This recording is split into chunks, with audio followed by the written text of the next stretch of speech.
Well, hi everyone. Welcome to VLGA Connect. Today we're in conversation with Peter Kartsidimas, who's the Director of Network and Planning at Infrastructure Victoria, who's recently released their new 30-year strategy. So we want to unpack a bit of what's in that plan. Peter, welcome to VLGA Connect.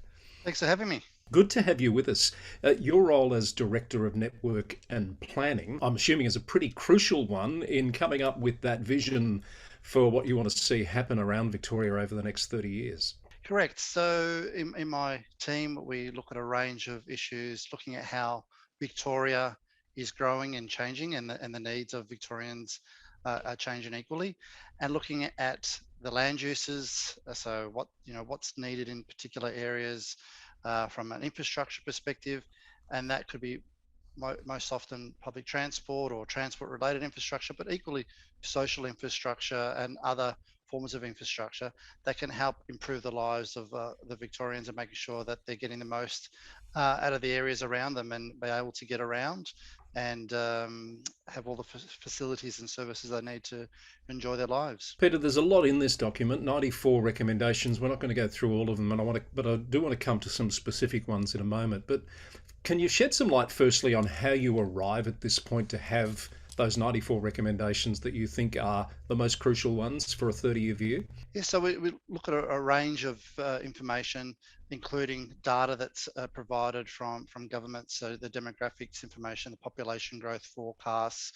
We also liaise a lot with stakeholders across the board, whether it be local government, state government, advocacy groups, and really try to understand what their needs are going forward.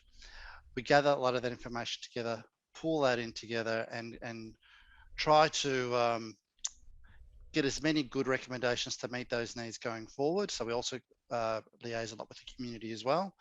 And from that, we developed our draft strategy late last year, which was released. We then put that out to consultation and got some feedback from a range of stakeholders in the community.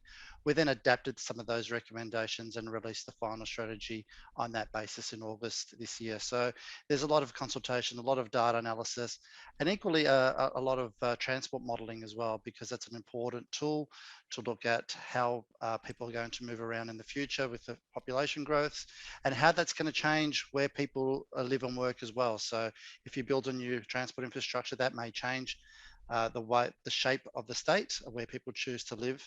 So how do you match that? And it's an iterative process, and we try to come up with the most appropriate infrastructure that's required and put that to government and say this is what we believe you should be planning for and delivering over the next 30 years. And just to be clear, these are recommendations to government. You're in a bit of a space now where you wait to see what the government is going to do with your recommendations, don't you? Correct. So the government's got about a year to respond and let us know what they agree with, they disagree with, and how they may action these items going forward. And that forms part of their infrastructure planning going forward. And then over the next few years, we'll monitor that. And again, within the next 3 to 5 years, we'll bring out another updated strategy. So we'll obviously look at what government said they're going to do, what they've done in the meantime, do some more analysis, some more consultation, some more research, and update our strategy again in 3 to 5 years again. So it's a constant thing. One thing that's for certain is things will change and do change, and it's important we continue to go through a process of reviewing our own recommendations, seeing what government's doing, how we fit in with that, and continue to liaise with the community and stakeholders going forward to make sure we get it an appropriate strategy again in 3 to 5 years time. Recently on this program, we spoke with the CEO of Infrastructure Australia, who talked a little bit about the way the agencies work together. From your perspective, what comes first? Your recommendations for Victoria that need to fit into a national perspective, or do you look at the national perspective first in terms of those big picture items? We do work quite collaboratively with Infrastructure Australia. We share information and discuss our recommendations versus theirs, which don't always match fully. Hmm. We do look at it squarely through a state lens. being aware, however, of the federal issues. So there's some interesting things in there, such as uh, uptake of electric vehicles. Now, obviously, the federal government's got an important role to play in that, but equally, we are shining a light on those issues at a state level, because there are things the state can also do separate from the federal government to bring forward the uptake of electric vehicles going forward. It must be a really interesting sort of puzzle board to get all those pieces aligned. Let's talk about some specifics in this new strategy for Victoria. We've sort of got three broad areas I'd like to talk to you about: the growth, the urban infill, and the regional areas. Let's talk about growth firstly, because understandably, with massive growth happening very much around the edges of the city, that's obviously taking a lot of your focus on how you plan for and meet those growth projections. Correct. So despite the recent slowdown in growth in Victoria, what we're still going to see is significant growth across our state going forward, in particular in Melbourne's outer suburbs and our growth areas. And that presents a lot of challenges. There's a lack of infrastructure in some of these areas, and sometimes it can take many years before the infrastructure catches up with what's needed by the community. So we've tried to shine a light on that from a range of areas. Uh, Social infrastructure is really important. There's a lot of young families there.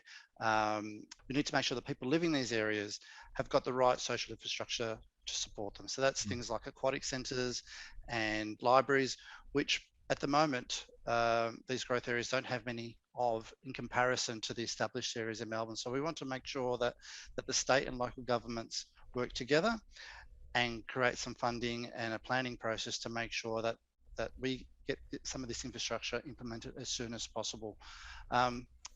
Also, from an accessibility perspective, many people living in these areas have got a long way to travel. The roads and the public transport infrastructure is not keeping up with the demand. And we want to make sure that the right infrastructure is in place as early as possible, as quickly as possible, to make sure that people have got good access to public transport and roads, and also minimises their reliance on the vehicles as well. Because if you're living in a city, you get good access to trams, buses, and trains. We want to try and get as much of that equal access out in these growth areas as well. So that represents a lot of challenges, but we need to plan for this. So we're calling the government to put together an authority which will help prioritise and plan and monitor how this infrastructure has been rolled across these growth areas, and we believe that's an important aspect going forward. Peter, do you think we can ever get to a space where the provision of infrastructure actually is in line with growth, or are we always going to be playing this sort of catch up, do you think?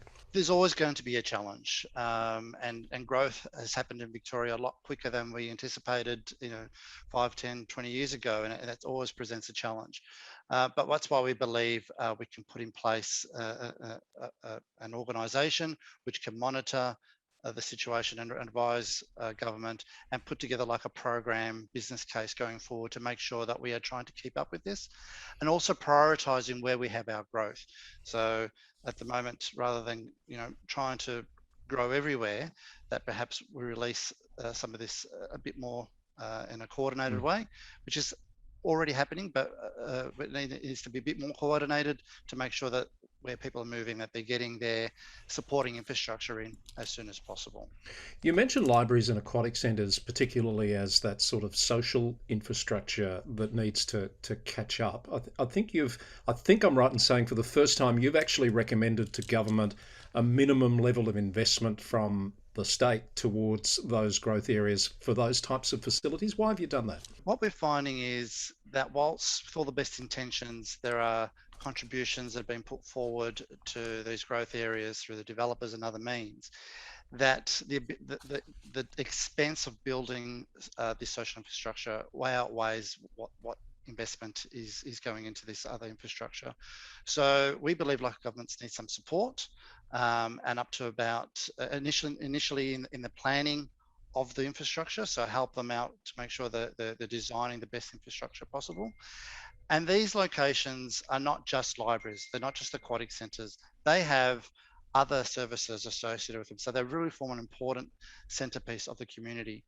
And with working with government, they can plan the best possible infrastructure they need in the most appropriate locations, get some coordination happening again against across the board, and equally then get some funding support up to about a third of the cost of the infrastructure to make sure that this infrastructure has been delivered sooner rather than later. Because we're seeing a lot of young families already in Mm. these areas, we need to make sure that young families and any families have got the services around them when they need them, not in 20 years' time. So this will, we think, will bring a lot of this expenditure forward, and the community benefits from this. Is that an example of a recommendation that's been formed through the research and the consultation that you've done? Was it an argument that's been put forward, particularly by those growth councils in this case? Yes, so we didn't actually include this recommendation in our draft strategy, and we found through consultation with stakeholders in the community that there was a real need for this. We crunched our own numbers. We looked at the population forecasts in these areas, the age demographics in these areas versus the amount of infrastructure that's available. And there was a significant gap if you're living in the city, in inner parts of Melbourne versus living in the growth areas. You're not getting the same level of service. So we recognize that this is going to grow over time. This gap is going to get larger.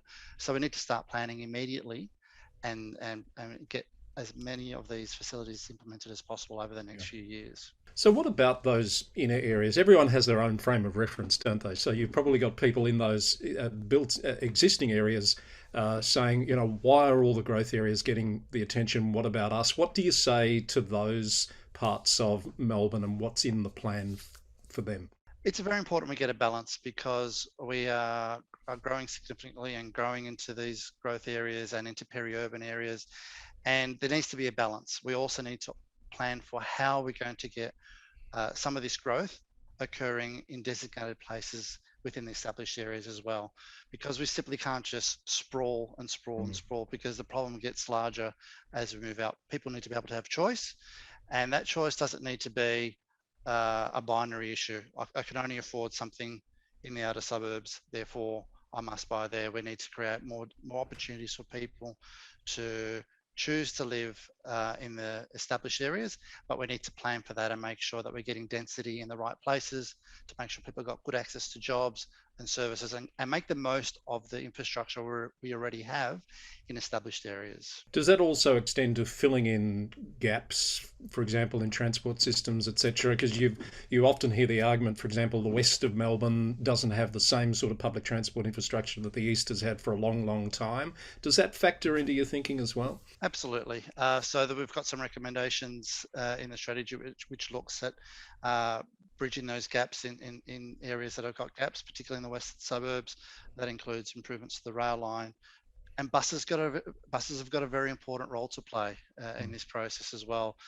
You can get buses out there very quickly, and they can perform a very important role. So we also believe that more broadly, we need to improve access to everyone across Victoria to make sure that we're getting the most out of our infrastructure, and giving people choices about how they move around to get to their jobs and schools and wherever they need to get to. Peter, recently I had the pleasure of hosting the launch of the Regional Cities Victoria advocacy priorities for the next few years. And part of that was a discussion with a panel that included your outgoing CEO, Michelle Mason from Infrastructure Victoria.